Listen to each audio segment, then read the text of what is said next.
నమస్తే, welcome to real story. ఆమె పెళ్లి మళ్ళీ చేసుకుంటుంది. ఏదో ఒక లొల్లితో విడాకులు తీసుకుంటుంది.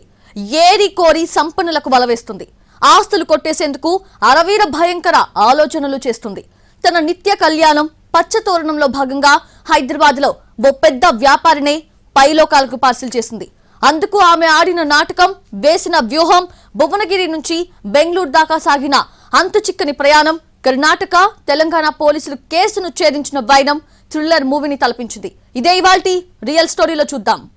ముగ్గురితో పెళ్లి, ఇద్దరితో ఎఫ్ఐఆర్, 4 వ్యక్తులు, 8 కోట్ల రూపాయలు. 2 రాష్ట్రాల పోలీసులు. రోజుల తరబడి సాగిన మిస్సింగ్ అండ్ మర్డర్ మిస్టరీ. కానీ నిత్య పెళ్లి కూతురు స్కెచ్ మాత్రం ఎవరి ఊహకు అందడం లేదు. సంచలనం క్రియేట్ చేసిన రియల్టర్ రమేష్ హత్య కేసు ఎలా కొలిక్కొచ్చింది? వచ్చారు, కాలర్ పట్టుకున్నారు, చేతులకు బేడీలేశారు, పోలీస్ వ్యాన్ ఎక్కించి పట్టుకెళ్లారు. ఇది సినిమా సన్నివేశం కాదు, షూటింగ్ కోసం తీసిన సీను కాదు, యూట్యూబర్ల ప్రాంక్ వీడియో అంతకన్నా కాదు. రియల్ సన్నివేశం, నిజంగా నిజమైన దృశ్యం. ఈ సీన్ వెనుక 8 కోట్ల రూపాయల కథ ఉంది. అంతు చిక్కని రీతిలో జరిగిన ఓ భయానక సంఘటన ఉంది. ఎవరు ఊహించని రీతిలో జరిగిన దారుణం ఉంది. ఓ భార్య ఘాతుకముంది. కిల్లర్గా మారిన 3 మొగుళ్ల ముద్దుల పెళ్లాం థ్రిల్లర్ ఉంది. ఒళ్ళు గగురు పొడిచే ఓ డాక్టర్ కిరాతక ఐడియా ఉంది. అగ్నికీలలకు మాడి మసైన హైదరాబాద్కు చెందిన ఓ బిజినెస్ మ్యాన్ ఆఖరి జర్నీ ఉంది. హర్యానా జాతీయ రహదారి రూట్లో ఉన్న డాబాలో ఓ వ్యక్తి ఓ మంచి టీ కావాలంటూ ఆర్డర్ ఇచ్చాడు. వెయిటర్ కూడా తెచ్చి టేబుల్పై పెట్టాడు. ఇక సిప్ వేద్దామనుకునే లోపు అంతలోనే ఒక అతను వెనకాల నుంచి వచ్చి టీ తర్వాత తాగుదు గాని వెళ్దాం పద అన్నాడు. ప్రశాంతంగా ఛాయ్ తాగుతుంటే ఇతనెవరు డిస్టర్బ్ చేస్తున్నాడని అనుకునే లోపు టీషర్ట్ వేసుకున్న మరో వ్యక్తి రైన వచ్చి యు ఆర్ అండర్ అరెస్ట్ అన్నాడు. అలా వారు పక్కకు తీసుకెళ్లారు. తాను చేసిన కీడుకు సంబంధించి మదిలో ఏదో కీడు శంకిస్తూనే ఎవరు వీరు, ఫ్రాంక్ వీడియో తీస్తున్నారా అనే డౌట్లోనే ఉన్నాడు. కానీ ఇతగాడి సస్పెన్స్ కు తెరతీస్తూ చేతులకు బేడీలు వేశారు పోలీసులు. అప్పుడుగాని గురుడికి అర్థం కాలేదు వీరంతా పోలీసులని, తాను అరెస్ట్ అయ్యానని. రక్తమంటిన చేతులకు అందుకే సంఖ్యలు పడ్డాయని. ఎందుకు అరెస్ట్ చేశారు? అసలెవరితను? ఎవరి పోలీసులు? సినీ ఫక్కీలో ఈ అరెస్ట్ ఏంటి? నిప్పురవ్వలకు మాడిన ఈ మృతదేహం ఎవరిది? ఈ ప్రశ్నలకు సమాధానాలు తెలియాలంటే 4 క్యారెక్టర్లు తెలియాలి. ఆ క్యారెక్టర్ల కథేంటో అర్థం కావాలి. ఇక్కడ ఓ సర్టిఫికెట్ ఫోటోలో కనపడుతున్న ఈ జంట నిహారిక, రమేష్ కుమార్ భార్యాభర్తలు.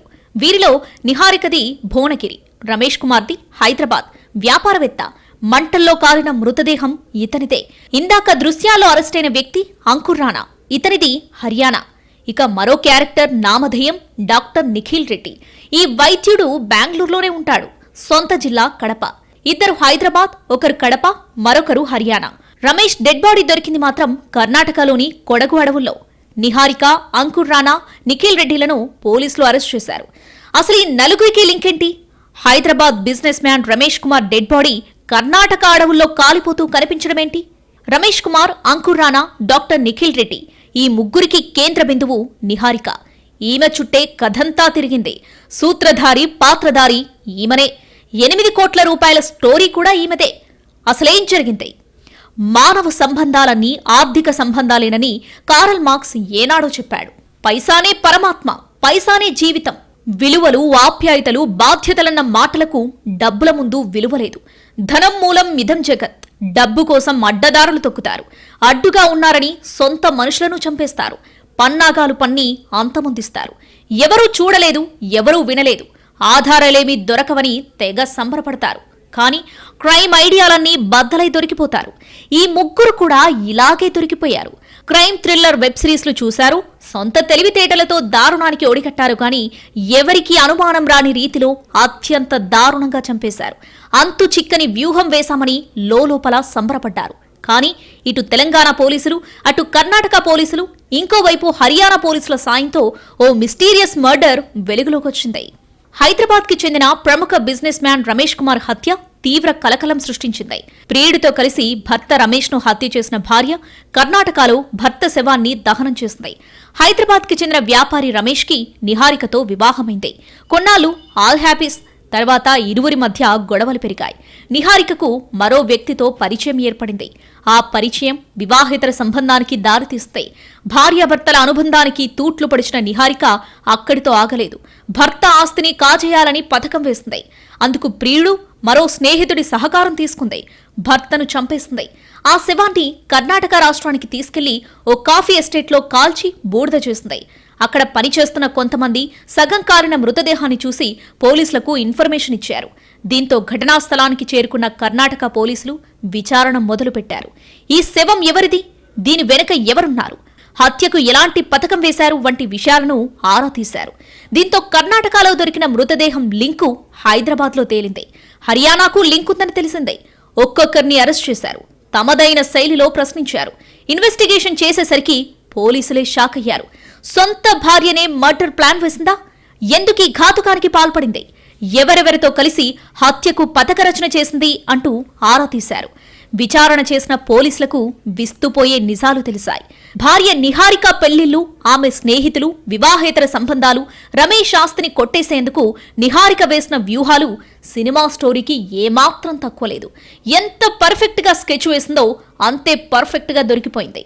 ప్రియుడు స్నేహితుడితో పాటు అరెస్ట్ అయింది. ఇప్పుడు కటకటాలు లెక్కిస్తుంది.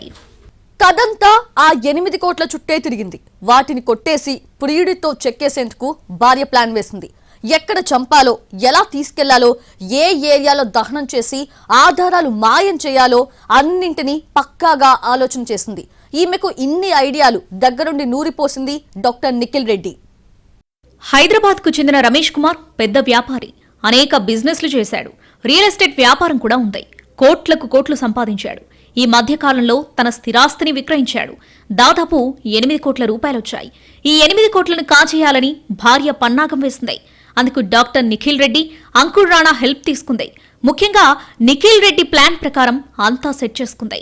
నిఖిల్ రెడ్డి వైద్యుడు, కడప జిల్లా వాస్తవ్యుడు. బెంగళూరులోని రామమూర్తి నగర్లో వెటర్నరీ డాక్టర్గా స్థిరపడ్డాడు. నిహారికతో ఏర్పడిన పరిచయం వివాహేతర సంబంధానికి దారితీసింది.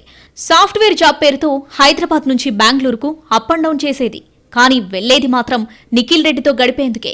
ఇదే సమయంలో భర్త రమేష్ కుమార్ దగ్గరున్న 8 కోట్ల రూపాయలపై నిహారిక కన్నుపడింది. ఈ 8 కోట్లను కొట్టేస్తే ఇద్దరం హాయిగా బతకొచ్చని ఆలోచన చేసింది. అందుకు అడ్డుగా ఉన్న భర్త రమేష్ కుమార్ను కూడా హత్య చేస్తే ఎలాంటి చీకు చింత లేకుండా బెంగళూరులోనే ఉండొచ్చని ప్లాన్ వేసింది. ఎలా చంపాలి, ఎక్కడ చంపాలి, చివరికి ఆధారాలు లేకుండా ఎలా తప్పించుకోవాలో నిహారిక, నిఖిల్ రెడ్డిలు ఇద్దరూ కలిసి ప్రణాళిక వేశారు. అందుకు అంకుర్ రాణా అనే తన హర్యానా ఫ్రెండ్ హెల్ప్ కూడా తీసుకుంది నిహారిక. అంకుర్ రాణాపై గతంలోనే నేర చరిత్ర ఉంది. 8 కోట్లు కాజేసేందుకు తాను, నిఖిల్ రెడ్డిలు వేస్తున్న పథకాన్ని రాణాకు వివరించింది. ఈ నెల 1న అంకుర్తో కలిసి హైదరాబాద్లోని భర్త దగ్గరకు చేరుకున్న నిహారిక హైదరాబాద్ నుంచే మర్డర్ ప్లాన్ పట్టాలెక్కించింది. ఈ నెల 3న తమను బెంగళూరులో డ్రాప్ చేయాలని భర్తను కోరింది నిహారిక. అందుకు రమేష్ కుమార్ ఓకే అన్నాడు. తన మెర్సిడీస్ బెంచ్ కార్లో అంకుర్ రాణాతో పాటు నిహారికను తీసుకెళ్లడానికి సమ్మతించాడు. అంకుర్ రాణా కార్ డ్రైవ్ చేస్తుండగా పక్క సీట్లో రమేష్, వెనుక నిహారిక కూర్చున్నారు. హైవే మార్గం మధ్యలో కార్ ఆపారు. నిహారిక, అంకుర్ కలిసి గొంతు నొక్కి ఊపిరాడకుండా చేసి చంపేశారు. డెడ్ బాడీని కారులోనే ఉంచి బెంగళూరులోని హోరామావు ప్రాంతం వరకు వెళ్లారు. టోల్ గేట్, చెక్ పోస్టులను దాటుకుంటూ ఎవరికీ అనుమానం రాకుండా కారులోనే మృతదేహాన్ని తీసుకెళ్లారు. తన భర్త రమేష్ను చంపిన విషయాన్ని బెంగళూరులోని తన ప్రియుడు నిఖిల్ రెడ్డికి చేరవేసింది నిహారిక. అతని సలహా మేరకు బాడీని కాల్చివేయాలని భావించారు. ఎవరు గుర్తుపట్టకుండా మృతదేహం మాడి మసైపోవాలని, ఆధారాలు సైతం దొరకవని నిఖిల్ రెడ్డి అనేక ఐడియాలిచ్చాడు. అతని సలహాల ప్రకారమే మృతదేహాన్ని సుంటికొప్పలో ఉన్న కాఫీ ఎస్టేట్కి తరలించారు. మృతదేహాన్ని ముక్కలు చేశారు. పెట్రోల్తో దహనం చేసి పారిపోయారు. రోజులు గడుస్తున్నా ఎవరూ గుర్తించలేదు. అయితే ఈ నెల 8న సగం కాలిన మృతదేహాన్ని గుర్తించారు కాఫీ ఎస్టేట్లో పనిచేసే కార్మికులు. కొడగు పోలీసులకు ఇన్ఫర్మేషన్ ఇచ్చారు. దీంతో రంగంలోకి దిగిన పోలీసులు డెడ్ బాడీకి సంబంధించి అన్ని వివరాలు తీసుకున్నారు. 4 ప్రత్యేక బృందాలను సెటప్ చేశారు. వివిధ ప్రాంతాల్లోని దాదాపు 500 సీసీ కెమెరాలను జల్లెడపట్టారు. ఈ నెల 1 నుంచి రికార్డైన సీసీ కెమెరాల ఫీడ్ను పరిశీలించారు. గంటల కొద్దీ ఫీడ్ను ఎగ్జామిన్ చేసి ఓ కెమెరాలో ఓ కారు అనుమానాస్పద కదలికల దృశ్యాల దగ్గర ఆగిపోయారు. దాని నెంబర్ ప్లేట్ కూడా పోలీసులకు కనిపించింది. ఈ ఒక్క క్లూతో కేసు మరో మలుపు తిరిగింది. ఈ కారు హైదరాబాద్కు చెందిన రమేష్ కుమార్దిగా కొడగు పోలీసులు గుర్తించారు. ఈయన పెద్ద వ్యాపారవేత్త అని తెలుసుకున్నారు. భార్య నిహారికను తమదైన శైలిలో ప్రశ్నించారు. మొత్తం వివరాలన్నీ బయటపెట్టింది. ఇందులో పాత్రధారులు, సూత్రధారులు ఎవరో కూడా చెప్పేసింది. దీంతో బెంగళూరులో ఉన్న డాక్టర్ నిఖిల్ రెడ్డిని కూడా పోలీసులు అరెస్ట్ చేశారు. హర్యానా హైవేలో ఓ డాబా దగ్గర టీ తాగుతున్న అంకుర్ రాణాను కూడా చాకచక్యంగా పట్టుకున్నారు. దీంతో కేసు కొలిక్కొచ్చింది. ముగ్గురిని అరెస్ట్ చేశారు. కారుతో పాటు సెల్ ఫోన్స్ ను స్వాధీనం చేసుకున్నారు. ఆలస్యమైన నిందితులను బోనెక్కించారు. ఆస్తి కోసం భర్త రమేష్ ని భార్య నిహారిక తన ప్రియుడితో కలిసి దారుణంగా హత్య చేసినట్లు పోలీసులు తేల్చారు. 8 కోట్ల రూపాయల ఆస్తి కోసం రమేష్ ని హత్య చేసిందని స్పష్టం చేశారు. ఈ విషయాన్ని భార్య నిహారిక, ఆమె ప్రియుడు నిఖిల్ నేరాన్ని ఒప్పుకున్నట్లు పోలీసులు వెల్లడించారు. ఇవన్నీ ఒక ఎత్తైతే భార్య నిహారిక హిస్టరీని చూసి అటు కర్ణాటక పోలీసులు, ఇటు హైదరాబాద్ పోలీసులు షాక్ అయ్యారు. ఆమెపై గతంలో కేసులు, జైల్లో కొందరు ఖైదీలతో పరిచయాలు, అక్కడే రకరకాల హత్యా ప్రణాళికలు, వరుస పెళ్లిళ్లు, ఇలా ఒకటేమిటి ఆమె చరిత్ర మొత్తం ట్విస్టులమయం. అవన్నీ బయటకు తీశారు పోలీసులు. జైల్లో ఆమె రికార్డులన్నీ తిరగేశారు. నిత్య కళ్యాణం, పచ్చతోరణం, అదే ఆమె వైభోగం. ముచ్చటగా 3 పెళ్లిళ్లు చేసుకుంది. మరో 2 ఎఫ్ఐఆర్ నడుపుతోంది. కారాగారాలనే నేరాలకు ఐడియాలిచ్చే కార్ఖానాగా మలుచుకుంది. నిహారిక వయస్సు 29, భువనగిరి సొంతూరు. డ్రెస్ మార్చినంత ఈజీగా భర్తలను మార్చడం ఈమె కలవాటు. నిత్య పెళ్లి కూతురిగా కలకలలాడిపోవాలన్నది ఆమె డైలీ ఆకాంక్ష. దానికి తగ్గట్టే పెళ్లి మళ్లీ చేసుకుంటూ మళ్లీ విడాకులిస్తూ ఎప్పుడూ పెళ్లి కూతురిగా పెళ్లిపీటలు ఎక్కుతూనే ఉంటుంది. బెంగళూరుకు చెందిన ఓ సాఫ్ట్వేర్ ఇంజనీర్ను మొదట వివాహం చేసుకుంది నిహారిక. ఆ తర్వాత అతనికి డైవర్స్ ఇచ్చింది. తర్వాత హర్యానాకు చెందిన మరో వ్యక్తితో 3 ముళ్ళు వేయించుకుంది. అతనితో చాలా కొద్ది కాలం అతి కష్టం మీద కాపురం నెట్టుకొచ్చింది. ఇతనికి కూడా విడాకులిచ్చేసింది. అయితే హర్యానా మొగుడు మాత్రం జగమొండి నిహారిక కుప్పిగంతులను తొందరగానే తెలుసుకున్నాడు. ఆమెపై కేసు పెట్టాడు. అందుకు తగ్గట్టు ఆధారాలు కూడా ఇచ్చాడు. దీంతో మేడం గారు పెళ్లిళ్లకు బ్రేకులిచ్చి జైలుకెళ్లాల్సొచ్చింది. ఈ బ్రేకును కూడా తన వివాహాల పరంపరకు వేదికగా చేసుకుంది. జైల్లో నిహారికకు మరో మహిళా ఖైదీతో పరిచయం ఏర్పడింది. ఆమెది హర్యానా అని తెలుస్తోంది. ఈమెను చూసేందుకు హర్యానాకు చెందిన అంకుర్ రాణా జైలుకొచ్చేవాడు. తల్లి కుమారుడి ములాఖత్ మధ్యలో రాణాతో పరిచయం పెంచుకుంది నిహారిక. అతనితో పీకల్లోతు ప్రేమలో పడింది. ఎలాగోలాగా జైలు నుంచి బయటకొచ్చింది. తర్వాత హైదరాబాద్ నుంచి బెంగళూరుకు షిఫ్ట్ అయింది. బెంగళూరులో కడపకు చెందిన డాక్టర్ నిఖిల్ రెడ్డితో పరిచయం ఏర్పడింది. అయితే అతను పేరుకు మాత్రమే వెటర్నరీ డాక్టర్. చేసేవన్నీ కంత్రీ పనులే. అందులో భాగంగానే ఈమెతో రిలేషన్షిప్ నడుపుతూ భర్తను హత్య చేయడానికి ప్లాన్ వేశాడు. ఒకవైపు హర్యానాకు చెందిన అంకుర్ రాణా, మరోవైపు బెంగళూరులో ఉండే నిఖిల్ రెడ్డితో ఎఫ్ఐఆర్స్ నడుపుతున్న నిహారిక ముచ్చటగా 3వ పెళ్లికి సిద్ధమైంది. మ్యాట్రిమోనీ వేదిక ద్వారా హైదరాబాద్ తుకారం గేట్కు చెందిన రియల్ ఎస్టేట్ వ్యాపారి రమేష్ కుమార్ ఫోటోను లైక్ చేసింది. రమేష్ కుమార్ ఈమెను చూసి బెండయ్యాడు. బెంగళూరులో సాఫ్ట్వేర్ ఉద్యోగం చేస్తున్నానని చెప్పేసరికి మరింత బెండైపోయాడు. అప్పటికే భార్య, కుమార్తె ఉన్నా ఈమె బ్యాక్గ్రౌండ్ ఏమీ ఆలోచించకుండా పెళ్లికి సై అన్నాడు. ఇద్దరూ 2018లో రిజిస్టర్ మ్యారేజ్ చేసుకున్నారు. ఈ పరిణామంతో రమేష్ కుటుంబ సభ్యులు షాక్ అయ్యారు. చాలా మంది అతనితో మాట్లాడడమే మానేశారు. పెళ్లాం పిల్లలున్నా ఇదేం మాయరోగమని ఎంత వారించినా వినకుండా నిహారిక మెడలో 3 ముళ్ళు వేశాడు రమేష్ కుమార్. కానీ నిహారిక అసలు రూపం తెలియడానికి అతనికి ఎంతో కాలం పట్టలేదు. సికింద్రాబాద్ తుకారం గేట్ నుంచి సిటీ శివారు ప్రాంతాలకు మకాం మార్చాడు రమేష్ కుమార్. కొత్త భార్య నిహారికతో కలిసి ఘట్కేసర్ పోచారంలోని సంస్కృతి టౌన్షిప్లో కాపురం పెట్టాడు. తనకు ఒక తోడు నీడ దొరికిందని భావించాడు. అయితే నిహారిక మాత్రం క్లారిటీగా ఉంది. బాగా డబ్బున్న రమేష్ను పట్టేశానని వీలైనంతగా దోచుకోవడం, దాచుకోవడం వంటి పనులు చేసింది. బెంగళూరు బాయ్ ఫ్రెండ్ నిఖిల్ రెడ్డిని కలవడం మాత్రం ఆమె మానలేదు. సాఫ్ట్వేర్ జాబ్ పేరుతో నిత్యం హైదరాబాద్ నుంచి బెంగళూరుకు వెళ్లి వస్తూ ఉండేది. భార్య వ్యవహారం, మాటలపై రమేష్ కుమార్కు చాలాసార్లు డౌట్ వచ్చింది. అయినా ఎప్పటికప్పుడు అలాంటిది కాదులే అని సర్ది చెప్పుకున్నాడు. అయితే ఒకరోజు నిహారికపై అనుమానం బలపడింది. ఈ నెల 4న బెంగళూరు నుంచి తిరిగి వచ్చిన భార్యతో రమేష్ కుమార్కు గొడవైంది. ఏంటి తిరుగుళ్ళు, అదే పనిగా ఫోన్ సంభాషణలు అంటూ కోప్పడ్డాడు. దీంతో ఇరువురికి గొడవైంది. దీంతో ఎప్పటినుంచో అనుకుంటున్న ప్రణాళికను పట్టాలెక్కించాలని డిసైడ్ అయింది. అదే రోజు ఇంటి నుంచి బయటకు వెళ్లిన నిహారిక ప్లాన్లో భాగంగా తనకు జైల్లో పరిచయమైన హర్యానావాసి అంకుర్ రాణాను వెంటబెట్టుకుని తిరిగొచ్చింది. గొడవపడినా భర్త రమేష్ కుమార్కు ఏవో లాలన మాటలు చెప్పి కూల్ చేసింది నిహారిక.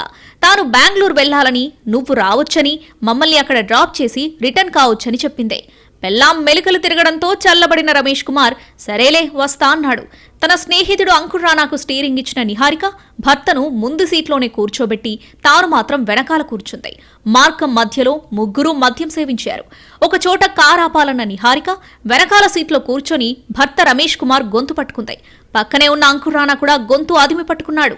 దీంతో ఊపిరాడక ప్రాణం వదిలాడు రమేష్ కుమార్. తర్వాత కాఫీ తోటలకు తీసుకెళ్లి డెడ్ బాడీని దహనం చేస్తుంది. ఇదంతా Bengaluru boy friend Nikhil Reddy guide lines లోనే చేసింది నిహారిక. అతన్ని అడ్డు తొలగించుకుంటే తమ ఇద్దరికీ అడ్డేముండదని, దీంతో పాటు 8 కోట్ల రూపాయలు వస్తాయని చెప్పింది. ఇందులో వాటా ఇస్తానని మరో ప్రియుడు అంకుర్ రానాను రంగంలోకి దింపింది. ఇలా నిహారిక, రానాలు ప్రత్యక్షంగా, నిఖిల్ రెడ్డి పరోక్షంగా రమేష్ కుమార్ హత్యలో భాగస్వాములయ్యారు. పెద్దల సమక్షంలో అగ్నిసాక్షిగా 3 ముళ్ల బంధంతో ఒక్కటైన దంపతుల మధ్య వివాహేతర సంబంధాలు పెడుతున్న చిచ్చులివి. క్షణిక సుఖాల కోసం అడ్డదారు తొక్కుతున్నారు. ఆస్తులు పోగేసుకునేందుకు కొందరు సంపన్నులను టార్గెట్ చేస్తున్నారు. మ్యాట్రిమోనీ సైట్లలో అందమైన ఫోటోలు పెట్టి బుట్టలో వేసుకుంటున్నారు. నిహారిక లాంటి కిలేడీల చరిత్రను ఏమీ తెలుసుకోకుండా తొందరపడి 3 ముళ్లు వేస్తున్నారు. చివరికి బలవుతున్నారు. ఇలాంటి కిలేడీలు మన సమాజంలో చాలా మంది ఉన్నారనడానికి గతంలో జరిగిన అనేక ఘటనలే నిదర్శనం. హైదరాబాద్ వ్యాపారవేత్త రమేష్ కుమార్ కు నిహారిక రెండో పెళ్ళాం. ఆమెకు అతడు 3వ మొగుడు. తన భార్య అని అతను అనుకున్నాడు. ఆమెకు అలాంటి ఫీలింగ్స్ ఏమీ లేవని ఈ హత్య ఉదంతాన్ని బట్టి అర్థమవుతుంది. ఎవడు కొత్తగా దొరికితే వాణ్ణి పెళ్లి చేసుకుంటుంది. కొన్నాళ్లుంటుంది. దొరికినంత దండుకుని బిచారా ఎత్తేస్తుంది. ఒకటిని ఆమె పెళ్లి చేసుకోవాలంటేనే అతడికి బాగా డబ్బుండాలి. ఏజ్ ఇంకా ఇతర విషయాలతో సంబంధం లేదని ఆమె తీరు చెబుతూనే ఉంది. ఇలా ఇద్దరిని వదిలేసింది. హైదరాబాద్కు చెందిన వ్యక్తిని 3వ పెళ్లి చేసుకుంది. అతడి దగ్గర బాగా డబ్బుంది. ఆ డబ్బును చూసే ఆమె చేసుకుంది. కానీ ఆమెకు డబ్బు దక్కే అవకాశం కనిపించలేదు. అందుకే ప్రియుడితో కలిసి మొగుడిని మట్టుబెట్టింది. నిహారిక చిన్నప్పుడు పేదరికం వల్ల చాలా ఇబ్బంది పడిందని తెలుస్తోంది. పెద్దయ్యాక లగ్జరీ లైఫ్ అనుభవించాలనుకుంది. అందుకోసం నేరాలను నమ్ముకుంది. 16వ ఏట ఆమె తండ్రి మరణించడంతో తల్లి రెండో పెళ్లి చేసుకుంది. నిహారిక ఇంజనీరింగ్ పూర్తి చేసి ఉద్యోగం సంపాదించింది. ఓ వ్యక్తిని పెళ్లి చేసుకుని ఒక బిడ్డకు తల్లైంది. ఆ తర్వాత భర్త నుంచి విడిపోయింది. హర్యానాకు చెందిన వ్యక్తిని పెళ్లి చేసుకుని అతన్ని కూడా వదిలేసింది. చివరికి 8 కోట్ల కోసం 3వ భర్తను చంపేసింది. అయితే సీన్ రివర్స్ అయింది. తాను అనుకున్న ప్లాన్ని పకడ్బందీగా పూర్తి చేసినా కాకపోతే ఫలితం మాత్రం రివర్స్ అయింది. చివరకు పోలీసులకు చిక్కి కటకటాల్లోకి చేరింది. అప్పటికే 2 పెళ్లిళ్లు చేసుకుని ఇవి సరిపోక హర్యానాలో ఫ్రెండ్ పేరుతో ఒకరిని, బెంగళూరులో మరో ప్రియుణ్ణి, మధ్యలో హైదరాబాద్లో భర్తను మెయింటైన్ చేసిన నిహారిక 8 కోట్ల కోసం ఘాతుకానికి పాల్పడింది. దేశంలో నిత్యం ఇలాంటి ఘటనలు ఎక్కడో చోట వెలుగు చూస్తూనే ఉన్నాయి.